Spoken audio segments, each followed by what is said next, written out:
So we're joined by my man, Orane Williams, there on the beautiful Jersey Shore, there right outside Newark, New Jersey. Thank you so much for taking some time for us today. This is our business law class here at Velma Jackson High School, but we've got other classes from throughout the district joining us today. Germantown High School, Madison Central High School.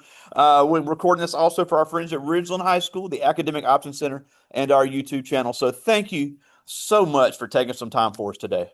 Thank you so much for having me. Glad to be Now, obviously, I'm gonna let you tell your story because it really is amazing what all you do and the way you motivate young people. Because I know me and you talked about this about how the biggest transition a person makes is that time making that decision when they graduate high school to whatever their next step is in life, and that could be anything.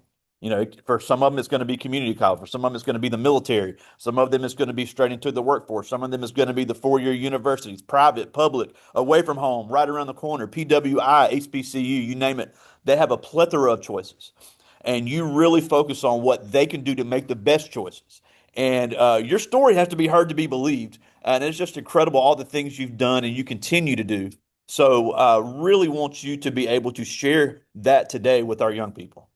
Absolutely. Good morning, first and foremost, everyone down in Mississippi. It's been a long time since I've been to Mississippi. I've actually visited the Gulfport and Biloxi area of Yeah. Mississippi. I'm not too sure how far that is from you guys, but just a little background about myself. In high school, I was an athlete. I participated in track and field. That was my sport. And I was on the path for college. And I know many of you may be in a rush, ready to get out of high school, ready to face that new chapter in life, but slow down. You have a lot of life to live. Enjoy these last moments of high school as a young person, because sometimes I look back at life and say, I wish I could go back to being a young person and not have the responsibilities of being an adult. But nonetheless, I think growing up, I felt that I wanted to be in the medical field. I wanted to be an obstetrician. For those who don't know what an obstetrician is, it's the doctor that helps to deliver babies. And I was influenced by that from an old show. Many of you may have heard of it, maybe never I watched it. know it. I know it. Cosby. Yes, the Cosby Show. Yes, that's right, Greg. The Cosby Show. But during that time, I was in high school. Technology was really advancing and was really booming, and so I said, I kind of wanted to go in a technology route of computer engineering, I think it was, or one of the engineering fields. So going into college, that's what I wanted to do. And then I was faced with the harsh reality. My freshman year, after taking a physics class, I failed it. And I realized maybe math and science isn't my strong suit. And so I took some business classes over that initial summer. And I said, you know what? I'm going to do business management as my major because I felt it was kind of more applicable for me and how it ties in with the real world. And I felt I wanted to have my own business at some day and time in life. Not that I knew exactly what that would be, but I felt I wanted to have my own business. So graduating from college, I got my first job in an insurance firm, a big insurance company at the time, and I worked there for a couple years, and then moved on to another insurance company, and then they let me go. I was fired, and some people may look at that, very upset, angry, disappointed because losing a source of income as a young adult is not cool. It's not fun. You have bills to pay and those bills have to get paid. And so then I went into a different career field for several years, just managing teams for a lot of retail chains. Well, it was what they call third party. So we didn't work for the retail companies, but we worked within retail spaces such as Best Buy, Verizon, Target, et cetera, et cetera. And so I started in a part-time role, just working part-time and quickly moved into management, and it taught me a lot in terms of managing people, working with others, building teams, interviewing people, firing people, disciplining people, and things of that nature. But how I got to, I'm just kind of giving you more background and just getting you up to where I am today and how I started my own business in terms of working with young people, doing public speaking events from conferences to classrooms and everything in between. I really had a passion for young people, and I probably discovered it when I was in college. I got involved in student government, representing, being my student class vice president, being heavily involved on campus, speaking to incoming students or students that were just coming to campus to visit, and they would ask me to participate in whatever event they were having. And I kind of liked talking in front of people. And after college, I read this book called Rich Dad Poor Dad. Not sure if many of you have heard of it or not. It is by Robert Kiyosaki, and it really opened my mind. And back in this time, minority communities weren't taught things about financial literacy, about money, about real estate, and it prompted me to purchase my very first house at a young age. And I wanted to bring information like that to my community, to people that looked like me. And that's how I kind of got started doing public speaking. Just reached out to an organization that I was a part of as a high school student and said, "Hey, I got this idea. Can I come and talk about money to the students? Because I think it's important information that at this time, back then, it wasn't taught in the school system at all." And so they were super excited to have me come and do it. And that's really where and how I kind of developed my passion for speaking in front of young people, working with young people. And just fast forward to today, after the last organization I worked with, they let me go after maybe 10, 11 years. And I just looked at it as, hey, let me take this opportunity to pursue this passion of mine in a full-time manner. So far, it's been okay. It's had its ups and downs. If anyone told you, I know many of you are in business classes or entrepreneurship classes, that entrepreneurship is easy, they are lying to you because it is not easy at all. It is very challenging. It has its pros and cons, like everything in life. But if you have a passion about something and you can turn that passion into an income stream, go for it. Try it out. See how it works out for you, because it can be rewarding. It can be rewarding at many times, but it's also challenging like anything else. And no matter what path you choose, there's going to be ups and downs, but you just gotta stay fast, stay the course. Look to mentors to help guide you, to ask questions is very important. And I think this is such a positive thing that you're doing, Greg, bringing in so many different people from all different walks of life, from different places around the world to talk to your students. And that's the power of the internet. It's more than just watching TikTok videos and doing dances and having fun. Yes, it's entertainment, but it can also be so educational, and it's a way for us to connect around the world from a global perspective. Another thing about me is I really, really enjoy traveling, and traveling is a way to get to have different experiences, get to meet different people that you may not have been able to meet before in life, try different foods, try different experiences, because life is a journey and life is about so many experiences that you will have in life. And some of these experiences can help you and shape you and help guide you to figure out, because I know there may be some people listening in who may not know exactly what they want to do with their life. And that's okay. And so what I implore you to do is to try something out, try something different, talk to different people. And that's how you get to learn and expand your mind to figure out what are the things that I like to do, that I enjoy to do, and then find a career path that aligns with it. Many people may go down a career path that they may not enjoy, but they think it's a lucrative career path. So they want to chase the money. And that's fine. But sometimes chasing the money might not lead to happiness.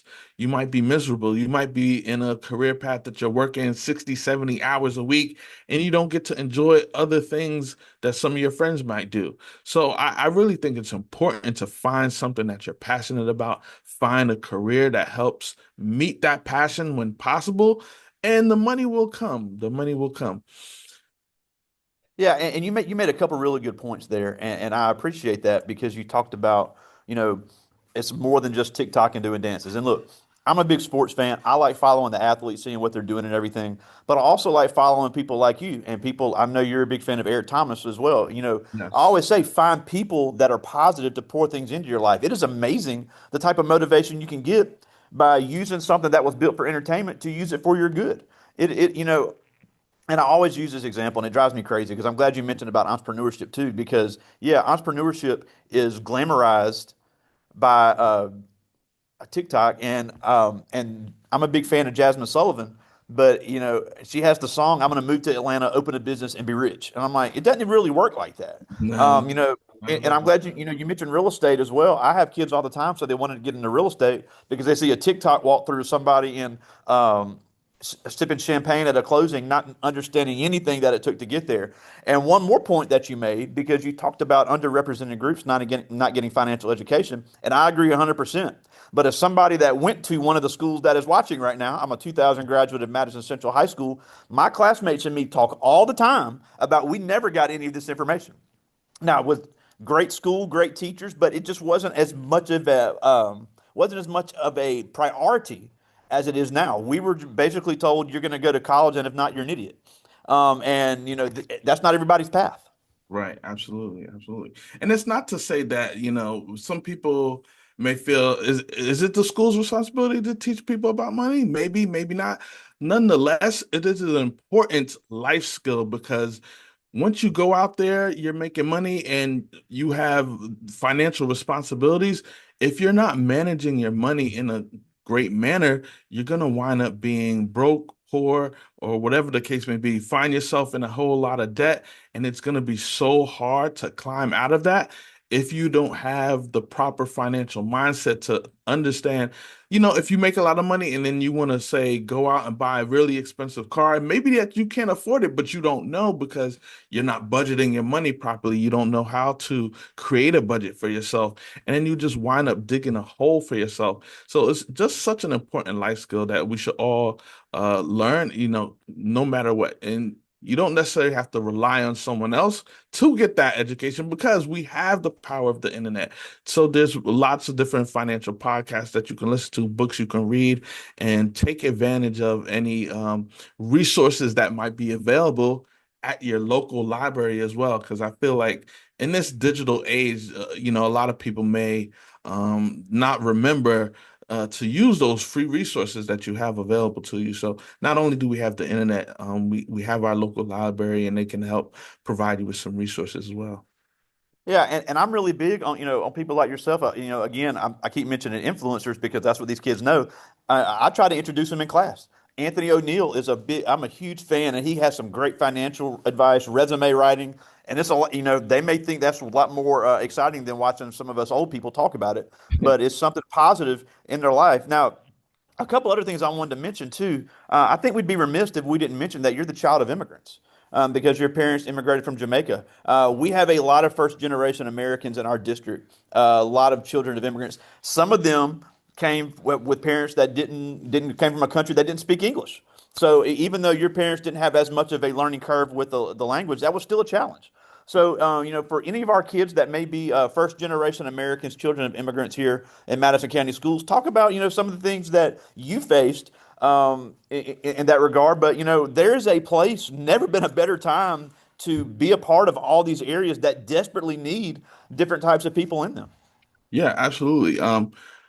As a son of immigrants, my parents, and I'm sure many of your parents who are from other countries, came to America for a better life, not only for themselves, but for you and their family. So you want to make sure that you make them proud. You want to make sure that you strive to be better than they were. My mom did come here and she did get her bachelor's education. She got her master's education. That's So awesome. it was definitely, harped on me to be good with my education, to get my education. I may not have the book smarts that my mother has, but I put forth my best effort to do the best I can.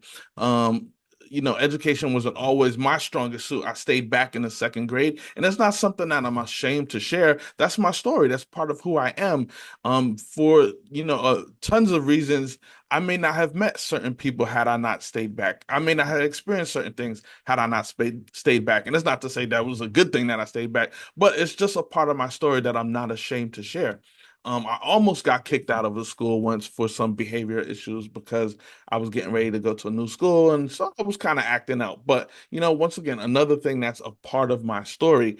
And, for those of us who are first generation, I wasn't first generation because my mother did go to college. You want to make your parents proud and you want to go and do the best you can. If you feel like you're not ready for college yet, start off at a community college. Start off with 2 or 3 classes so you could kind of get your grades right, get ready to before you transition to a 4 year program. Or if you just do a 2 year program, you got that associates. Listen, you're gonna save so much money versus going straight to a 4 year school if that's the path you want to go to. If you feel that college isn't for you, that's fine. Find what is for you and follow that path. Talk to people who have done what you're interested in doing. If you are not currently on LinkedIn, it's very important, even as students, that you should have a LinkedIn profile. What are you going to put on there? And you're thinking, well, I don't work, or I only work part-time, I'm not in a career. Use LinkedIn as your online portfolio. Talk about the different things and projects that you're doing in school. Talk about, sessions that you're listening to, interviews that you've listened to or watched, people that you meet. Connect with them on LinkedIn. And it's a way that you could connect with other people. So let's say if you're interested in, I'm just going to say you're interested in being an electrician. Maybe you don't know any. Maybe you could find one on LinkedIn, or maybe you can contact a local electrician and say, hey, listen, I'm a high school student.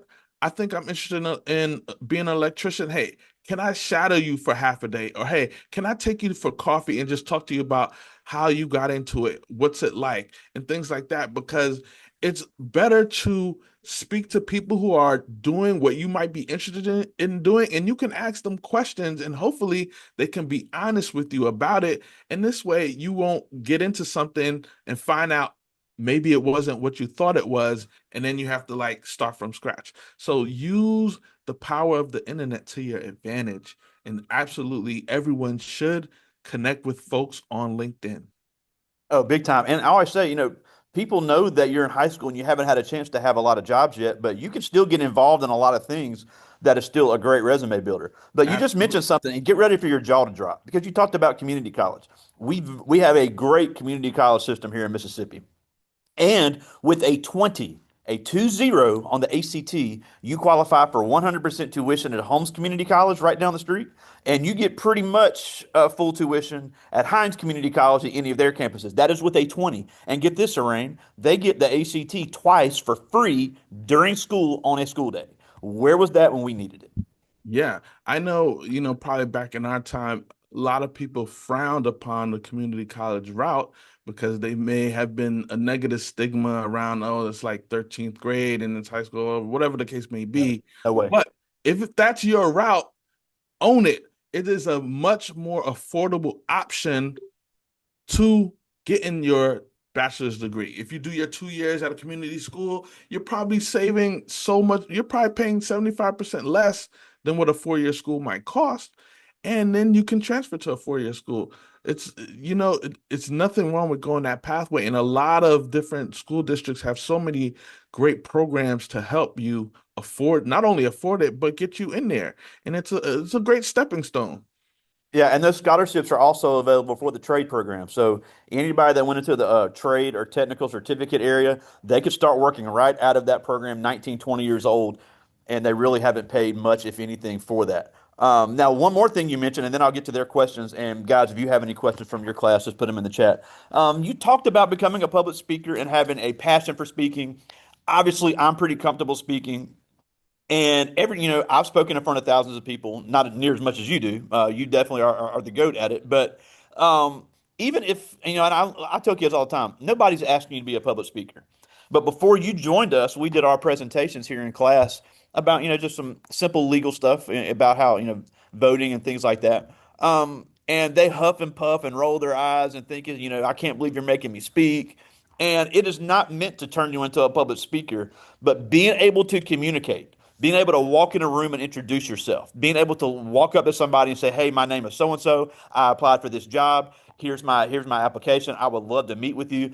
Or if you say, "Look, my favorite is when I have somebody say, well, I'm just going to work on cars or I'm just going to cut hair." That's great. You can make a lot of money at that, but you got to be able to talk to customers. You have to be able to explain things. And I always joke when I talk to attorneys about, you've got to be able to explain to an idiot exactly what that contract means. If you're going to a doctor has to explain to somebody what's wrong with them that doesn't know anything about medicine. So being able to be a good verbal communicator, being able to sell things, being able to sell yourself, that skill can take you so far. And it Absolutely. really does. You can be just an okay student, but if you can communicate and be great at it, it is amazing how far you can go in business, how far you can go in college. Look at all these elected officials over the United States history. They were usually really great at speaking. Yeah, absolutely. Speaking is many people's number one fear, and I know it is hard and challenging, especially when you're speaking in front of your peers. But when I do programs, I call students up to speak or have them stand up and speak verbally because verbal communication is starting to become such a lost art form. We're all just texting, we're all just sending short messages. Some people don't even want to get on the phone and talk to people, but it's so important to be able to verbally communicate with others. So it's okay to be nervous when you have to do a presentation in front of class. It's perfectly natural, but the more you do it, the better you can get at it. Because it's not just about speaking in front of one people, five people, 20 people, but you can be so great once you are comfortable speaking because it'll also show confidence when you have to go into an interview and you're speaking maybe one-on-one, or maybe you might have a panel style interview and you have to work with four different people who are interviewing you. So being able to the classroom is your practice grounds. Look at it like that. So when you can fumble in class and then you could just perfect your craft, the more and more you do something, the better you're going to get at it. When I first, spoke in front of a crowd, I didn't know what I was doing. I'm just speaking to the people. I didn't have any tricks or anything, but the more I do it, until this day, I still get nervous, and there's nothing wrong with that. And I get nervous because I care about what I'm doing. I care about the audience that I'm in front of. So, I still get nervous sometimes, but I'm just constantly practicing, just constantly making sure that I get more and more comfortable speaking in front of crowds. So please Yeah, don't and, be and afraid of it. yeah, and I'm with you. Look, I understand, especially if you have a family, if you're the only child, you may not, have as much interaction. We're a small school, so, you've been around a lot of the same people your whole life. I get it. Some things you cannot help and you cannot change. But the people that really advance are the ones that, get to know people in the network, be able to interact with any type of person, that get to know the professors at colleges. And I'm glad you mentioned while you were in high school and college. And that's the last thing before I get to their questions. I do want to mention this too. No matter where you choose to go to school, community college, 4-year college, whatever, you need to get involved on campus. People need to know who you are. You can have a 4.0, but if all you're doing is going to class and back to the dorm room, you've just wasted a lot of time. Yeah, So be absolutely. involved in student organizations. Fraternity sororities, that's fine. If you want to do that, that's great. But getting involved in professional student organizations, you'll have opportunities for internships. You'll be able to meet people within the industry because, they always say it's not what you know, it's who you know. I always take it one step Absolutely. farther. I say it's not what you know, it's not who you know, it's who knows you. And if you Yes. haven't made that effort to do that by getting involved wherever you decide to go to campus, you've wasted a lot of time and a lot of money. Yeah, because think about it, whatever path you go through, these people are going to go different places in life.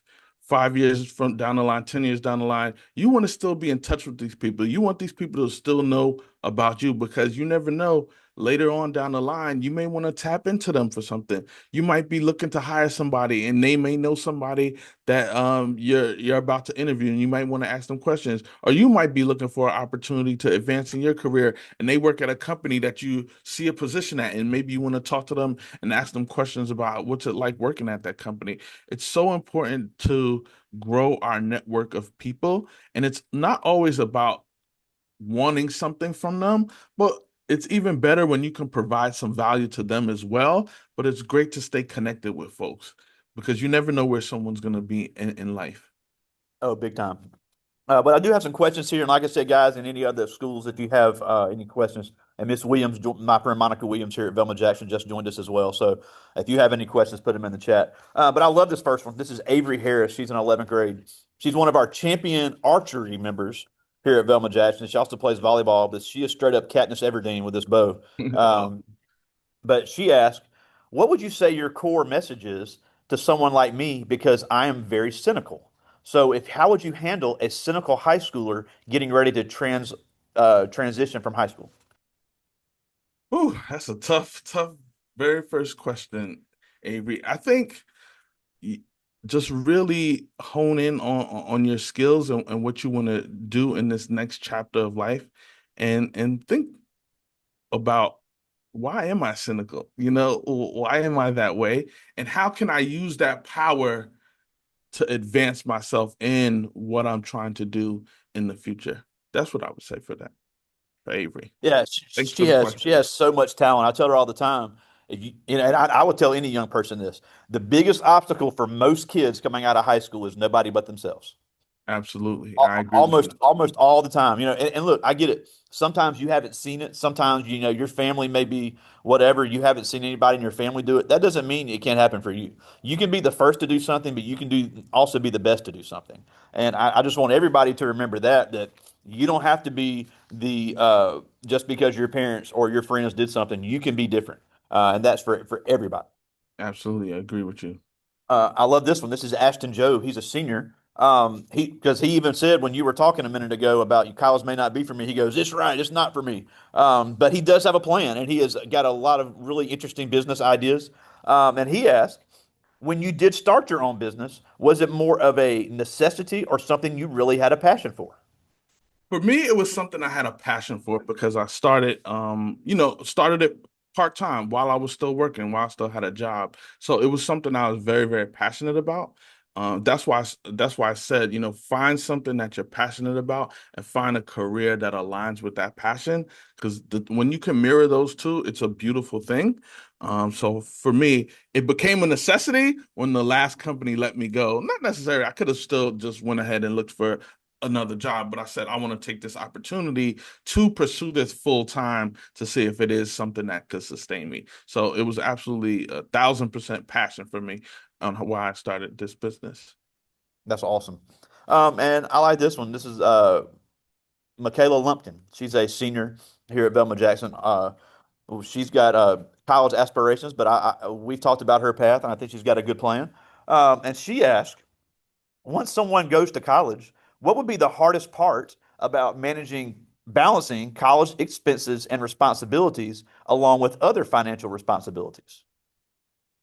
I think the toughest part is in balancing it all is to understand what you have to prioritize. So if you have other financial responsibilities outside of the school um, responsibilities, you probably want to take it's very important how you pick your classes and your class schedule and understanding how to balance that. So I'd probably recommend doing, if you're full time, just doing your 12 credits, which is 4 classes roughly, and try to have some gaps in your schedule that maybe you do all morning classes. So if you do have to have a part time job, you can work your part time job. And don't forget, you need to have some time to study and some me time because you don't want to overwork yourself. So it's very important to try to find a perfect balance. And I think before you make any rash decisions, that first semester is very, very important, very, very vital. So you probably want to try to take it as easy as best you can to try to help ease the transition for you because if you take on too much the first semester and you don't get that GPA you want, as you know with grades, it's very hard to climb up. So that first semester can really, really set that bar for you. So you probably want to take as minimum classes as you can, try to make the schedule as best fitting for you. So if you prefer afternoon classes or you prefer morning classes, if you can get all the classes you want in the mornings, maybe give yourself a gap. Maybe you only take classes 3 days a week, 4 days a week versus 5 days a week. However many hours you need to work, try to keep that as minimum as best you can, and make sure you have some time for studying and some time to just relax, decompress, and enjoy yourself. Yeah, and I tell you another hack on that, and I got this from one of my former students on the same platform, who's now a social worker with a CPS here in Jackson, said that she went to Hines Community College and then went to Jackson State and got her social work degree, and slept in her own bed at home for 4 years and saved thousands of dollars not paying for a dorm room. And she said, "Look, I got the same college experience as anybody else. I was in all the organizations, I was on campus at all the events, but when it was over, I drove home." Mhm. So finding ways like that, and obviously everybody can't do that if you're not going to college locally, but find a hack like that she wound up saving thousands of dollars, never paid for housing. Yeah, So if you're able to do that, that is a great option. Because the biggest thing I hear, well, I don't want my parents to have to do whatever. I get that. So find ways that you can maybe offset that, and she had a great idea on that. yeah, and Absolutely. If you're on the path, if you want to go to college, you need to spend this year applying for scholarships. Every day, you should treat it as if it's your part-time job to find the money for school. Treat it like it's your part-time job. Find the money for school. Because if you find more money for school than what you need, that means you're going to have a refund. That means you'll have some extra money to help you or help offset any other financial responsibilities you may have. Big time. Well, we're almost out of time, and we thank you so much for taking some time for us. But a couple of things before we go. Obviously, everybody needs to follow you on social medias. A great follow. So tell us where we can find you on all those platforms. Yes. So on Instagram, it is Orane Speaks. So it's Orane Speaks. On LinkedIn, Orane Williams. So please feel free to follow me on any of those platforms. Or if you forget any of that, you can visit my website, which I recently relaunched, OraneWilliams.com, and it has my social media links at the bottom as well. And you could also just learn more about me. I'd love to connect with everyone on LinkedIn who's on there. And if you're not on LinkedIn, please get on LinkedIn. Very important. Big time. Now, the last thing before we go, obviously, you have such a great message and so positive. Because look, like we said at the beginning, the biggest transition time these kids are ever going to face is that time after high school. So, what can they do to mentally prepare for all these obstacles that are going to come, no matter what path they choose? I would say if figure out what it is the path you want to go, find a mentor that's going to help get you there, and do not be afraid to ask the questions that you want answers to. There's always going to be someone there to help guide you, and if that person doesn't have the answer, I'm almost 1,000% sure they will help you find the answer. Love it. Well, again, we just thank you so much for taking some time for us today. Please give my girl Bossy my best today when you meet with her. But again, we thank you so much for joining us all the way from the shores of the Hudson River in New Jersey. My Thank man, you so much, Orane Williams, everyone. thank you so much for joining us today. Have a great academic year, everyone. I see you, buddy.